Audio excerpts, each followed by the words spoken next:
Kedatangan percetakan di Indonesia. Percetakan di Indonesia ini bermula pada kedatangan Belanda di Kepulauan Hindia Belanda pada saat itu. Nah, untuk pertumbuhan dan perkembangannya sendiri berjalan sejajar dengan ekspansi terhadap kolonialisme Belanda pada zaman dahulu. Pengenalan percetakan juga diprakarsai oleh para misionaris gereja Protestan yang menggunakannya untuk menerbitkan literatur Kristen dalam bahasa daerah untuk keperluan penginjilan. Nah, para misionaris gereja jugalah yang mula-mulanya ini berusaha memperkenalkan percetakan di Hindia Belanda dengan membeli sebuah mesin cetak dari Belanda pada tahun 1924. Tetapi upaya yang dilakukan pada saat itu untuk memperkenalkan percetakan tidaklah terwujud hingga tahun 1659 sampai seseorang bernama Cornelis Pigel memprakarsai percetakan dengan memproduksi sebuah tijbook, yakni sejenis almanak atau buku waktu.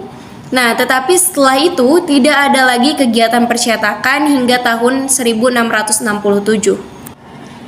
Yaitu ketika pemerintah pusat berinisiatif untuk mendirikan sebuah percetakan dan memesan alat cetak yang lebih baik termasuk matriks yang menyediakan berbagai jenis huruf. Nah, untuk produk pertama percetakan ini disebut sebagai Perjanjian Bongaya, yaitu perjanjian perdamaian yang ditandatangani oleh Laksamana Cornelis dan Sultan Hasanuddin di Makassar pada 15 Maret 1668. Percetakan ini baru terwujud pada tahun 1718 setelah personel dan peralatannya tiba dari Belanda. Nah, dengan berdirinya percetakan pemerintahan ini, percetakan di Batavia hanya dibatasi untuk percetakan yang bersifat atau yang swasta saja. Tetapi untuk surat-surat atau kepentingan yang bersifat resmi diserahkan kepada percetakan pemerintahan. Nah, keberadaan dua percetakan pada tahun-tahun pertama abad ke-18 ini menandakan bahwa percetakan akan berperan penting di Hindia Belanda dan akan secara tetap digunakan untuk menghemat tenaga penulis.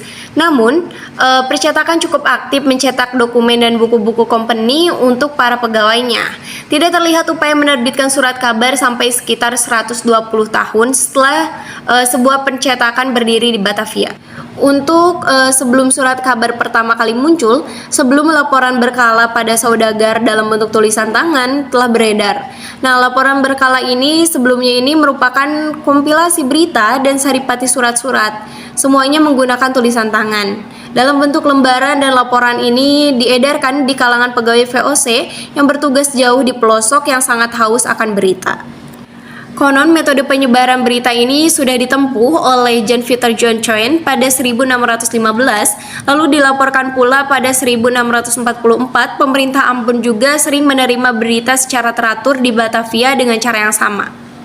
Dan pada tahun 1744 di bawah pemerintahan Gubernur Jenderal Gustav Willem, surat kabar ini tercetak pertama lahir dari percetakan benteng. Vendu News merupakan surat kabar kedua dan terakhir yang terbit selama masa VOC. Mungkin cukup sekian, terima kasih. Wassalamualaikum warahmatullahi wabarakatuh.